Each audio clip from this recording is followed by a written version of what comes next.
جی ناظرین السلام علیکم. آج کا ویلاگ صرف ایک نقطے پہ صرف ایک موضوع اس میں ڈسکس ہوگا، ایک خبر، ایک تجزیہ. اور اس کے بارے میں یہ نہیں ہے کہ کسی نے میرے کان میں کوئی بات کی ہے، ایجنسیوں سے کوئی خبر آئی ہے، کسی بڑے سورس نے بتایا ہے. یہ ذاتی طور پہ میرا اپنا تجزیہ، اندازہ، تخمینہ ہے جس میں غلطی کا امکان بھی ہے، لیکن ماضی میں جس طرح ہم کہتے رہے چیزیں اسی کے مطابق چل رہی ہیں، لہٰذا اس کی بیس پر کچھ تجزیہ کیا جا سکتا ہے اور اس کے نتائج بہت زیادہ دور نہیں، جلد ہی دیکھنے کو ملیں گے. سوال صرف یہ ہے کہ کیا نواز شریف صاحب جنوری 2024 کے آخر تک وزیر اعظم بن جائیں گے، چوتھی دفعہ الیکشن سہولت سے ہو جائیں گے اور اس کے بعد وزارت عظمیٰ کا چوتھی دفعہ تاج نواز شریف کے سر پر سج جائے گا یا نہیں؟ اب آپ کہیں گے کہ اس میں تو ابھی بہت سارے ifs اینڈ بٹس ہیں، اس میں ابھی بہت سارے ابہام ہیں، کون کتنی نشستیں لیتا ہے، کون کیسے آتا ہے، کس کا کس سے اتحاد بنتا ہے، پارٹی کے اندر بڑے رکھنے ہیں، شہباز شریف صاحب علیحدہ گروپ چلا رہے ہیں، اور پھر تو اس میں تو ابھی بہت سے سوال باقی ہیں. آپ کو اتنی جلدی کیا تھی یہ تجزیہ کرنے کی؟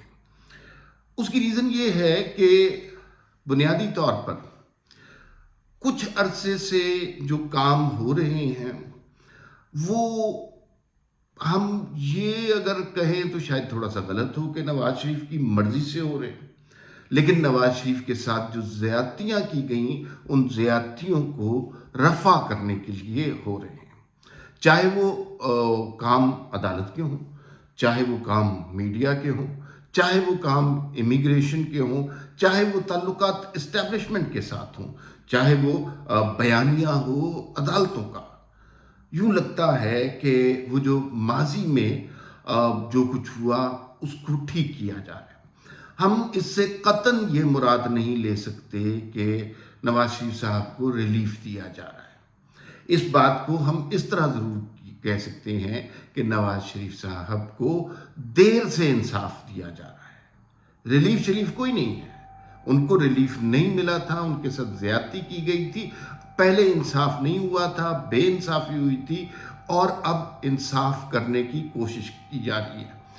حالانکہ اس کوشش سے پہلے اس ملک کے 5 سال برباد ہو چکے ہیں. اس ملک کی اکانومی پاتال تک پہنچ چکی ہے. اس ملک میں اسٹیبلشمنٹ کے اوپر بہت ہی بھیانک الزام لگ چکے ہیں. بچہ بچہ اسٹیبلشمنٹ کے آرمی چیف کو گالیاں دیتا رہا ہے. ٹھیک ہے، اس ملک میں میڈیا مقبوضہ رہا ہے. ٹھیک ہے، اس ملک میں عدالتیں کھلے عام ننگے ہو کر 3 جو ہے کہ ٹولے یا 5 کے ٹولے کے مطابق بے انصافی کرتی رہی ہیں. کوئی کچھ نہیں پکڑ سکا، کسی کی ہمت نہیں تھی. لیکن اب صورتحال مختلف ہو رہی ہے. میں یہ کیوں کہہ رہا ہوں، اور مجھے پوری امید ہے، توقع ہے، گمان ہے، اور میرا خیال ہے کہ فروری کے اینڈ تک نواز شریف صاحب چوتھی دفعہ وزیر اعظم ہوں گے. اب اس پروپوزیشن کے یا اس ایزمپشن کے راستے میں جو گمان ہیں یا جو کوسچن ہیں ان کو ہم ڈسکس کرتے رہتے ہیں اور وہ ڈسکس کر کے آگے چلتے ہیں. پہلی بات تو یہ ہے کہ پروسیس دیکھ لیں. کہا جا رہا تھا شہباز شریف کی حکومت ختم نہیں ہوگی اور اس کو ایکسٹینڈ کر دیا جائے گا کیونکہ حالات ٹھیک نہیں ہیں، اکانومی ٹھیک نہیں ہے. شہباز شریف کی حکومت 14 اگست والے دن جب ان کی آئینی مدت پوری ہوئی ختم ہوئی. کہا جا رہا تھا نگران کیئر ٹیکر نہیں آئیں گے اور نگران وزرائے اعظم نہیں آئیں گے، اس کی جگہ اسٹیبلشمنٹ مارشل لا لگا دے گی. اور یہ کیئر ٹیکر کا سسٹم اگر آ گیا تو یہ چلے گا 4 سال، 5 سال، 2 سال تو کہیں گئے نہیں. لوگ اتنے وثوق سے بات کرتے تھے کہ آپ ان کو کانٹراڈکٹ کریں، آپ کو شرم آتی تھی کہ یار یہ اتنے یقین سے کہہ رہے ہیں. لیکن ہمیں اب سمجھ آ جانی چاہیے کہ میڈیا میں بے تحاشا لوگ بے تحاشا یقین کے ساتھ، وثوق کے ساتھ بے تحاشا جھوٹ بولتے. تو وہ جو کہتے تھے کہ نگران حکومت نہیں آئے گی تو نگران حکومت آ گئی. اور یہ حکومت اور اپوزیشن کی مرضی سے آئی. کاکڑ صاحب آ گئے، انہوں نے اپنی کابینہ بنا لی، اچھے پڑھے لکھے لوگ آ گئے. اب نئی تھیوری شروع ہو گئی کہ نہیں بھائی، نہیں، یہ آ گئے ہیں تو یہ تو اسٹیبلشمنٹ کا ایک خفیہ پلان ہے، اور اس خفیہ پلان کے ذریعے پیچھے وہ رہیں گے، آگے یہ لوگ چلیں گے، اور یہ معاملہ کھنچتا ہی جائے گا. بڑے لوگ جو قریبی تھے اسٹیبلشمنٹ کے، جو سیاستدانوں کے قریب تھے، وہ کہتے ہیں نہیں نہیں الیکشن نہیں ہو رہے بھائی، الیکشن نہیں ہو رہے، یہی لوگ آئیں گے۔ اچھا، اگر آپ ان سے اس وقت سوال کرتے، اس وقت الیکشن نہ کروانا خودکشی کے مترادف ہے، آئی ایم ایف کی ڈیل آپ نے کرنی ہے مارچ میں، تو آپ اس وقت تک آرام سے بیٹھے رہیں گے تو پھر آپ فاقوں مریں گے، لیکن ان کو بات نہیں سمجھ آتی۔ بہرحال پھر جب الیکشن کی تاریخ آ گئی، اور الیکشن کی تاریخ جناب ایسے ڈنکے کے چوٹ پہ آئی، صدر مملکت نے ہلکا سا 3 دن کا تڑکا لگایا، لیکن قاضی فائز عیسیٰ نے جو ہے کنفرم کر کے یہ بات سب کے سامنے لکھوا دی، میڈیا کو منع کر دیا کہ اب اس پہ مزید تبصرے نہ کریں کیونکہ ڈیٹ لاک ہو گئی ہے، اور وہ ڈیٹ ہے 8 فروری، اور 8 فروری کو پاکستان کے طول و عرض میں الیکشن ہونے ہیں۔ کوئی ابہام کریٹ نہ کرے، کوئی کنفیوژن نہ کرے، کوئی کانسپریسی تھیوریز نہ جنریٹ کرے۔ یہ اب سپریم کورٹ کا حکم ہے کہ اب وہ جو ہمارے پاس بڑی لگژری تھی اسکرین پر جھوٹے تجزیے کرنے کی، اب پہلی دفعہ وہ لگژری بھی ان جلالی تجزیہ کاروں کے پاس ختم ہو گئی ہے۔ اب وہ کیا نکالیں گے؟ تو اس کے بھی سوالات کے جواب دینے۔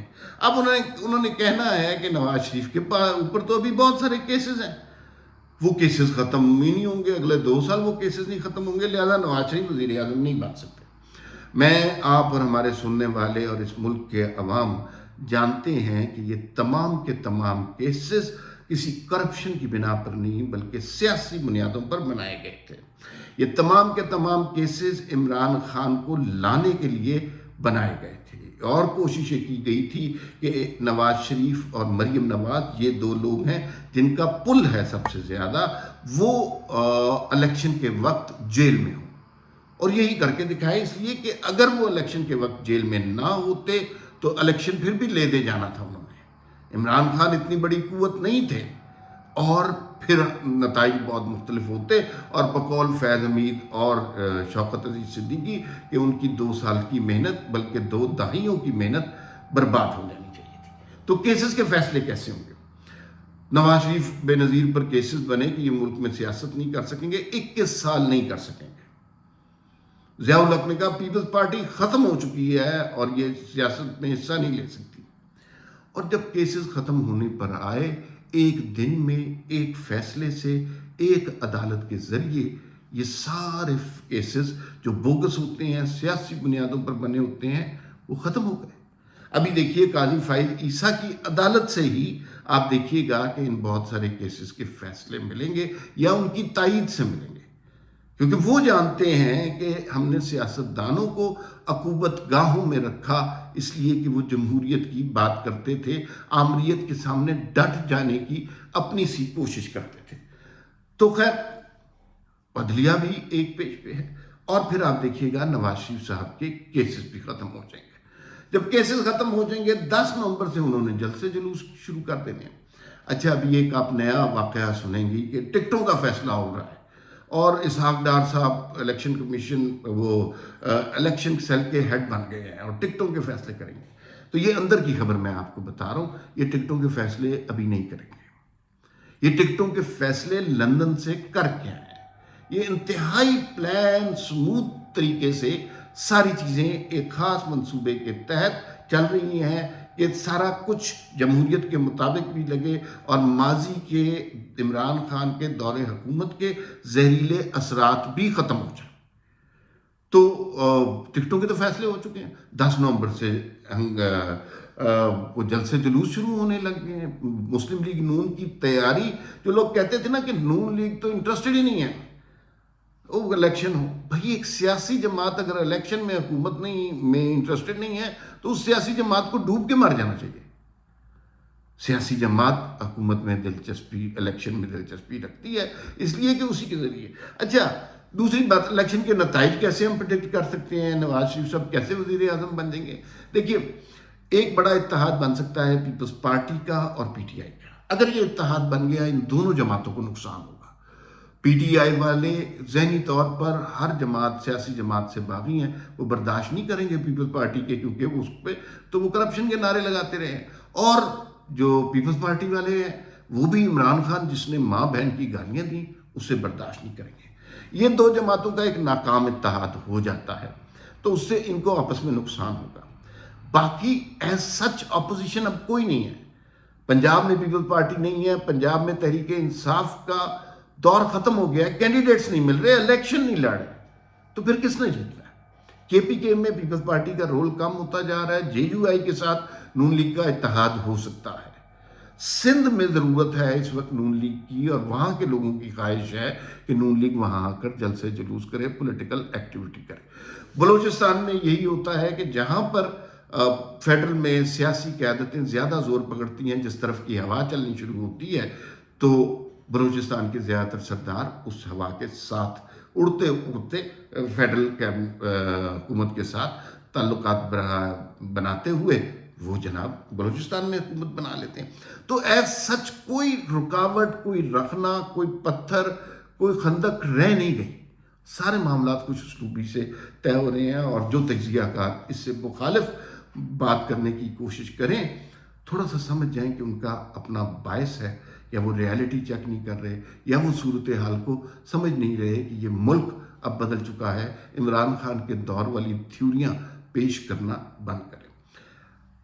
کل آپ نے ایک میچ دیکھا پاکستان نیوزی لینڈ کا, اس میں ہمیں یہ پتہ چلا کہ نہ فخر زمان, نہ پاکستان کی بیٹنگ چل رہی ہے, نہ پاکستان کی بالنگ چل رہی ہے. ایک شخص ہے جو چل رہا ہے, اور وہ فخر زمان ہے. ہر میچ وہی جتوا رہا ہے. پاکستان میں جمہوریت میں بھی اس وقت ایک شخص ہے جو جمہوریت کا نگہبان بن کے کھڑا ہوا ہے, اور اس کا نام قاضی فائز عیسیٰ ہے. فی الوقت اتنا ہی, پھر ملاقات ہوگی. اللہ حافظ.